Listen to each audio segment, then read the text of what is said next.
ఓం నమో భగవతే వాసుదేవాయ. శ్రీమద్భగవద్గీత 2వ అధ్యాయము సాంఖ్యయోగము. ఏనం వేత్తి హంతారం యశ్చైవం మన్యతే హతం ఉభౌ తౌ న విజానీతో నాయం హంతి నహన్యతే. ఎవడు ఈ ఆత్మను చంపువానిగా తలచునో మరియు ఎవడు ఈ ఆత్మను చంపబడివానిగా తలచునో వారిరువురును ఆత్మస్వరూపమును తెలిసినవారు కారు.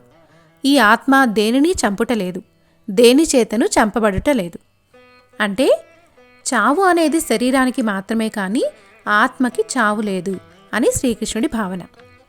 న జాయతే మ్రియతే వా కదాచిత్ నాయం భూత్వా భవితా వా న భూయః అజో నిత్య శాశ్వతో అయం పురాణో న హన్యతే హన్యమానే శరీరే. ఈ ఆత్మ ఎన్నడూనూ పుట్టుటలేదు, చచ్చుటలేదు. పూర్వము లేకుండి తరువాత ఉండినది కాదు, పూర్వము ఉండి తరువాత లేకపోవునదియూ కాదు. జనన మరణములు వృద్ధిక్షయములు లేనిది. శరీరము నశించినను ఆత్మ నశించినది కాదు. అంటే ఆత్మ అనేది శాశ్వతమైనది అని శ్రీకృష్ణుడు చెబుతున్నాడు. ఇంతకుముందు చెప్పినట్లు శాశ్వతమైన దానికి నాశనం అనేది ఉండదు, కాబట్టి ఆత్మకు నాశనము లేదు అని శ్రీకృష్ణుడి భావన. వేదా వినాశినం నిత్యం యయేన మజమవ్యయం కథం స పురుషః పార్థ కం ఘాతయతి హంతికం. ఓ అర్జున, ఈ ఆత్మను జనన మరణ వృద్ధిక్షేములు లేనిదానిగా గ్రహించినవాడు ఎట్లు ఒకరిని చంపించగలడు, లేక తానెట్లు చంపగలడు? వాసాంసి జీర్ణాని యథా విహాయ నవాని గృహ్ణాతి నరోపరాని తథా శరీరాని విహాయ జీర్ణ న్యన్యాని సంయాతి నవాని దేహి. మనుజుడు చినిగిపోయిన పాత బట్టలను విడిచి ఇతరములగు నూతన వస్త్రములను ధరించినట్లు జీవాత్మయు నిరుపయోగములైన జీర్ణ శరీరములను వదిలి ఇతరములగు నూతన శరీరములను ధరించుచుండును. నైనం చిందంతి శస్త్రాని నైనం దహతి పావకః న చైనం క్లేదయంత్యాపో నశోషయతి మారుతః. ఈ ఆత్మను ఆయుధములు ఛేదింపజాలవు, అగ్ని దహింపజాలదు, నీరు తడుపజాలదు, గాలి ఎండింపజాలదు. శస్త్రాదులు అవయవ వస్తువును మాత్రమే వికృత రూపము అనొచ్చును.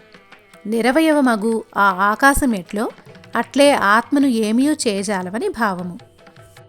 అచ్ఛేద్యో అయమదాహ్యో యమక్లేద్యో అశోష్య ఏవచ నిత్యః సర్వగతస్థానురచలో అయం సనాతనః. ఈ ఆత్మ ఛేదింపబడదు, దహింపబడదు, తడుపబడదు, ఎండింపబడజాలదు. ఇది నిత్యము, సర్వవ్యాపి, స్థిరము, నిశ్చలము, కావున సనాతనము. అవ్యక్తో అయం అచింత్యో అయం అవికార్యో అయముచ్యతే తస్మాదేవం విదిత్వైనం నాను శోచితుమర్హసి. ఈ ఆత్మ ఇంద్రియములకు అగోచరము, అంటే తెలియనిది, మనస్సునకు అచింత్యము. ఇంద్రియగోచరములైన వారిని మాత్రమే మనస్సుచే చింతింప శక్యమగును. ఆత్మ వికారరహితుడని శాస్త్రములలో చెప్పబడుచున్నది. ఈ విధమున ఆత్మస్వరూపమును గ్రహించి దుఃఖమును వీడును. అంటే ఆత్మ అనేది పంచేంద్రియాలకు కూడా అతీతమైనది. మనము పంచేంద్రియాల ద్వారా తెలుసుకునే వాటిని మాత్రమే గ్రహించగలుగుతాము, కానీ ఇది పంచేంద్రియాలకు కూడా అతీతమైనది కాబట్టి దీని గురించి మనం సరిగ్గా అర్థం చేసుకోలేకపోతున్నాము అని శ్రీకృష్ణుడి భావన. అలాగే ఇక్కడ ఆత్మకి వికారములు అనేవి ఉండవు. వికారములు అంటే సుఖదుఖాలు, బాధ, సంతోషం ఇలాంటి వాటిని వికారములు అంటారు. ఇలాంటి వికారములు ఏవి కూడా ఆత్మకు ఉండవు, ఎందుకంటే ఆత్మ పంచేంద్రియాలకు అతీతమైనది కాబట్టి. అథచైనం నిత్యజాతం నిత్యం వా మన్యసే మృతం తథాపిత్వం మహాబాహో నైనం శోచితుమర్హసి. ఓ అర్జున, ఈ ఆత్మను శరీరముతో పాటు జనన మరణములు కలవానిగా భావించినను నీవు ఈ విధంగా దుఃఖింపతగదు.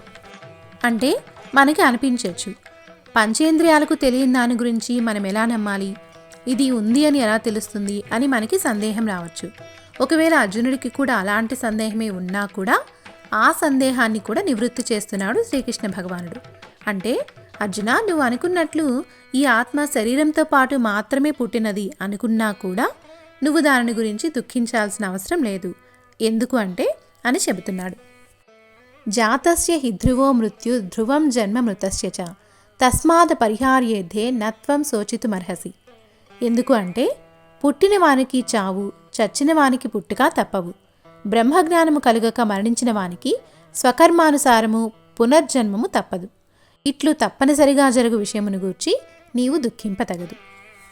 అంటే ఇందాకన్నట్లు అర్జునుడు ఒకవేళ ఈ ఆత్మ శరీరంతో పాటు మాత్రమే పుట్టేది అని భావించినా కూడా దాని గురించి కూడా దుఃఖించవలసిన అవసరం లేదు.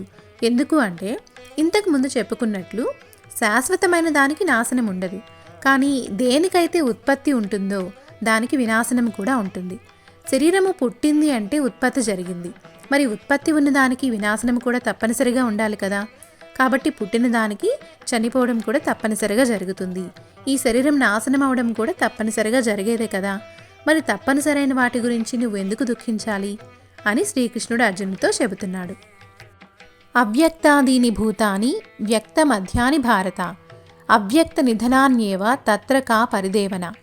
భారత, జీవుల శరీరములు పుట్టుటకు పూర్వము కానీ చచ్చిన తర్వాత కానీ కనపడటలేదు. జనన మరణముల మధ్య మాత్రమే గోచరించుచున్నవి. అట్టివాని కొరకు దుఃఖింపనేలా? ఆశ్చర్యవత్ పశ్యతి కశ్చిదేనం ఆశ్చర్యవత్ వదతి తథైవ చాన్యః ఆశ్చర్యవచ్చైనమన్యః శృణోతి శ్రుత్వాప్యేనం వేద నచైవ కశ్చిత్. ఈ ఆత్మను ఒకానొకడు తానెన్నడూ చూడని అద్భుతము వలె చూచును, మరి ఒకడు అద్భుతము వలె చెప్పును, వేరొకడు అద్భుతము వలె వినును. అట్లు చూచియు వినియు కూడా ఒక్కడునూ సరిగా తెలుసుకొనటలేదు. దేహీ నిత్యమవధ్యో అయం దేహే సర్వస్య భారత, తస్మాత్ సర్వాణి భూతాని నత్వం శోచితుమర్హసి. భారత, సమస్త ప్రాణికోటి దేహముల యందు వెలయు ఈ ఆత్మ నిరవయవుడై నిత్యుడగుట వలన సర్వావస్థల యందు అవధ్యుడు. కాబట్టి ఏ ప్రాణిని గూర్చియు నీవు శోకింపతగదు. అంటే ఈ ఆత్మకు అవయవములేవి ఉండవు, కాబట్టి దీనిని నాశనం అనర్చడం కూడా జరగని పని, కాబట్టి దాని గురించి శోకించవలసిన అవసరం లేదు అని శ్రీకృష్ణుడి భావన. స్వధర్మమపి చావేక్ష్య న వికంపితుమర్హసి ధర్మాధ్యే యుద్ధాశ్రేయో అన్యత్ క్షత్రియస్య న విద్యతే.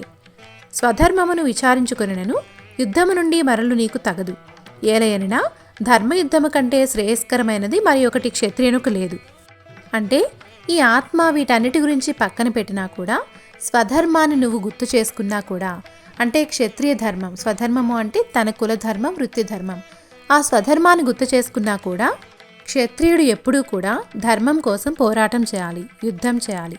ఆ ధర్మయుద్ధం కంటే శ్రేయస్కరమైనది క్షత్రియునికి మరొకటి ఉండదు అని శ్రీకృష్ణుడు చెబుతున్నాడు.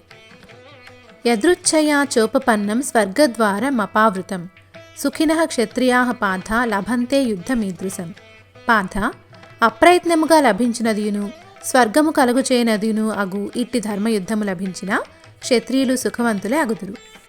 అథ చేత్వమిమం ధర్మ్యం సంగ్రామం న కరిష్యసి తతః స్వధర్మం కీర్తిం చ హిత్వా పాపమవాప్యసి. ఇక నీవు ఈ ధర్మయుద్ధమును చేయకుండినా ఇంతకు పూర్వము సంపాదించిన కీర్తిని పోగొట్టుకుని స్వధర్మ త్యాగఫలమగు పాపమును పొందుదవు. అకీర్తిం చాపి భూతాని కథయిష్యంతి తే అవ్యయాం సంభావితశ్చ చాకీర్తిర్మరణాదతిరిచ్యతే. కేవలము స్వధర్మకీర్తి పరిత్యాగముతో తీరదు, లోకులు చిరకాలము నీ అపకీర్తిని చెప్పుకొందురు. సత్కీర్తిగల పుణ్యపురుషునకు అపఖ్యాతి మరణము కంటే దుఃఖతరము. భయాద్రణ దుపరతం మంస్యంతే త్వాం మహారథాః ఏషాం చత్వం బహుమతో భూత్వా యాస్యసి లాఘవం. ఏ మహారథులకైతే నీవు సుగుణ సంపన్నుడవని గౌరవభావము కలదో ఆ దుర్యోధనాదులే నీవు భయపడి యుద్ధం నుండి విరమించుకొంటివని నిశ్చయించి నిన్ను చులకన చేదురు. పరోక్షమగు అపకీర్తియే కాక అపరోక్షమగు తిరస్కారమును కూడా కలుగునని భావము. ఇక్కడ శ్రీకృష్ణుడు అందుకే జగద్గురు అయ్యాడు. అంటే ఒక సరైన గురువు తన శిష్యుడికి అన్ని రకాల నుండి, అంటే అన్ని వైపుల నుండి తన ప్రశ్నకి సమాధానం లభించే విధంగా చేయాలి. ఇక్కడ శ్రీకృష్ణుడు చేసింది అదే.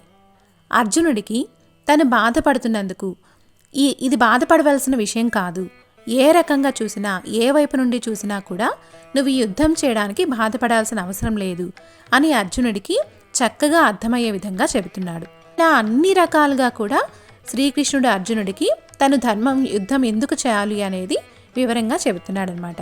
అందుకే ఆయన జగద్గురు అయ్యాడు.